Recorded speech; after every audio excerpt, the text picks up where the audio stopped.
जय जय रघुवीर समर्थ. समर्थ म्हणतात की मृत्यू होण्यापूर्वी आपण सर्व व्यवहार हे पूर्ण केले पाहिजे, तसे समर्थ आपल्याला ते सांगतात. समर्थ म्हणतात की जर आपण आपले व्यवहार जर अपूर्ण राहिले तर पुढचा जन्म आपल्याला घ्यावा लागतो, असे समर्थ आपल्याला ते सांगतात.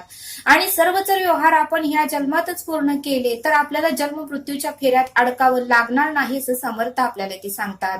समर्थ म्हणतात की नकळतपणे आपण एखाद्याचं मन दुखवतो, नकळतपणे आपण एखाद्याचा अपमान करतो, नकळतपणे आपण एखाद्याचे पैसे लुबाडतो, पण समर्थ म्हणतात की त्याचा तळतळ आणि त्याचं काही त्याने आपल्याला श्राप दिलेला असतो तो आपल्याला परत फेडावाच लागतो. म्हणून समर्थ म्हणतात की जर आपण नकळतपणे एखाद्याचं मन दुखवलं किंवा नकळतपणे एखाद्याचा अपमान केला तर आपल्याला त्या व्यक्तीची माफी मागता आली पाहिजे, त्या व्यक्तीला मला क्षमा करा असं म्हणता आलं पाहिजे, असं समर्थ आपल्याला ते सांगतात.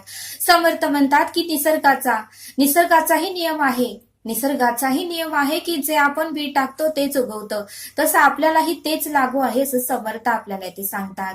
आपण जसं कर्म करू तसं आपल्याला फेडावंच लागतं, असं समर्थ आपल्याला ते सांगतात. आणि म्हणून समर्थ म्हणतात की कर्म हे कोणालाही चुकलेलं नाही. आपण कुठल्याही कोपऱ्यात जरी बसलं तरी कर्म हे आपल्याला शोधूनच काढतं, असं समर्थ आपल्याला ते सांगतात. समर्थ म्हणतात की आपण एखाद्याला विनाकारण त्रास देतो, एखाद्याच्या घरात विनाकारण भांडण लावतो, एखाद्याच्या घर हे आपल्यामुळे तुटतं, मग त्याचा तळताड हा आपल्याला लागतो, असं समर्थ आपल्याला ते सांगतात. आणि म्हणून समर्थ म्हणतात की एखाद्याचे पैसे, एखाद्याचा मालकी हक्कावर आपण जबरदस्तीने मालकी हक्क दाखवतो, असं समर्थ आपल्याला ते सांगतात. आणि म्हणून समर्थ म्हणतात की उत्तमाचं आपल्याला सर्व काही करता आलं पाहिजे. जर आपल्याला चांगलं करता येत नाही तर वाईट करण्याचाही अधिकार आपल्याला नाही, असं समर्थ आपल्याला ते सांगतात. आणि म्हणून समर्थ म्हणतात की तळतळ घेण्यापेक्षा जास्तीत जास्त आशीर्वाद घेण्याचा प्रयत्न करा, असं समर्थ आपल्याला ते सांगतात. समर्थ म्हणतात की संत लोकांनी आपले सर्व व्यवहार पूर्ण केले आणि म्हणूनच संत लोकांचाही उत्तमाचा अंत झाला, असं समर्थ आपल्याला ते सांगतात. आणि म्हणून संत लोकांचं आजही कौतुक होतं, असं समर्थ आपल्याला ते सांगतात. संत ज्ञानेश्वराने सुद्धा पसायदान लिहून ठेवलं होतं, खूप कमी वयामध्ये त्यांनी पसायदान लिहिलं होतं, असं समर्थ आपल्याला ते सांगतात. संत तुकारामांनीच गाथा लिहून ठेवली होती.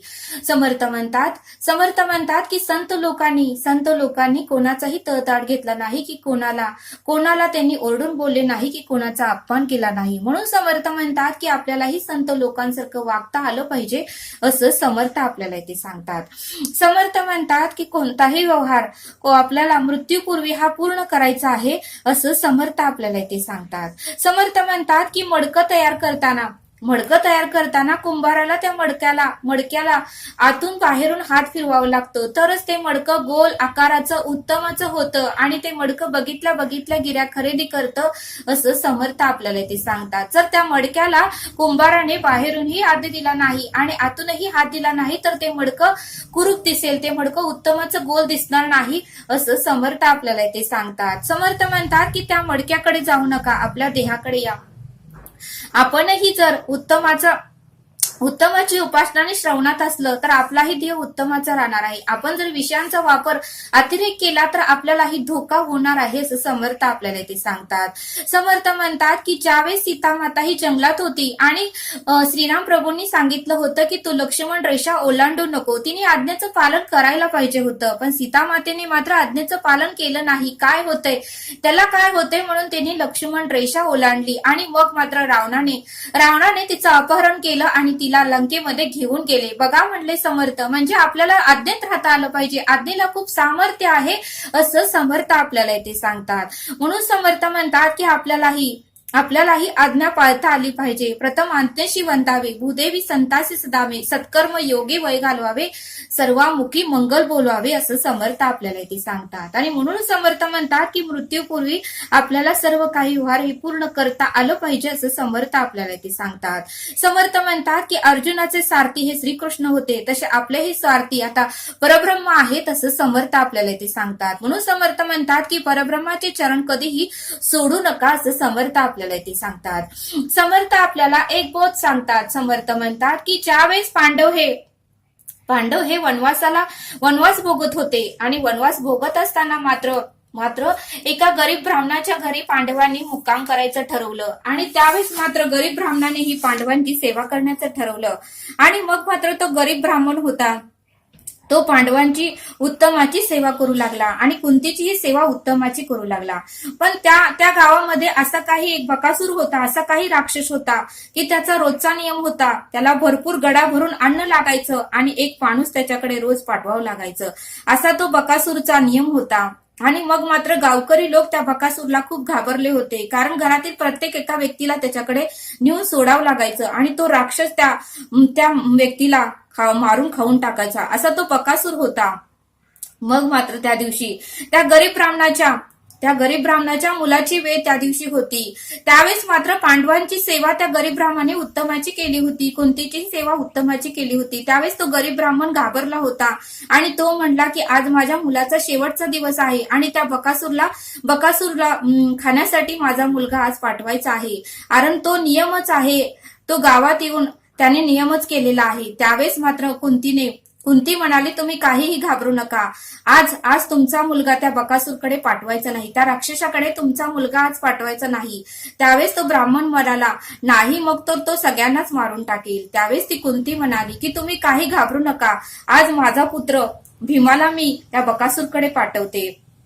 त्यावेळेस ते ब्राह्मण म्हणाले, अहो तुम्ही आमच्या घरचे अतिथी आहात आणि तुम्हाला जर असं पाठवलं तर आम्हाला पाप लागेल, आम्ही ते पाप कुठे फेडायचे. त्यावेळेस कुंती माता आणि 5 पांडव म्हणाले की तुम्ही घाबरू नका, तुम्ही तर आमची उत्तमाची सेवा केली, तुम्ही आमची सेवा अतिथी देवोभव उत्तमाचं केलं आणि तुमचे हे कर्तव्य, तुमचे हे उत्तमाचं कर्म आम्ही कसं फेडायचं, त्यासाठी तुमचे हे उपकार आहेत आमच्यावर आणि आम्हाला फेडण्यासाठी एक संधी द्या, आमच्या मुलाला काहीही होणार नाही.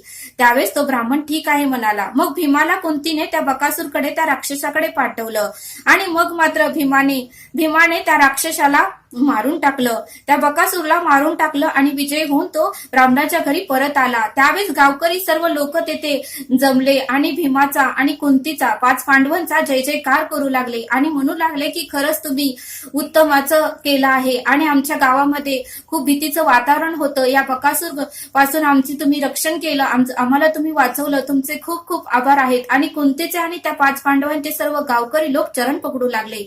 बघा म्हणले समर्थ, या बोधातून आपल्याला हे शिकायला मिळतं की कुंतीने सर्व व्यवहार पूर्ण केले होते. त्या गरीब ब्राह्मणाने त्यांना वनवासात असताना त्यांची सेवा केली, 2 टाइम उत्तमाचं त्यांना जेवण दिलं, त्यांना काय नको आहे ती सर्व काही सेवा त्या ब्राह्मणाने केली आणि त्यांचा उपकार म्हणून कुंतीनेही त्यांची मदत केली. बघा म्हणले समर्थ, म्हणजे कुंतीने आपला व्यवहार पूर्ण केला.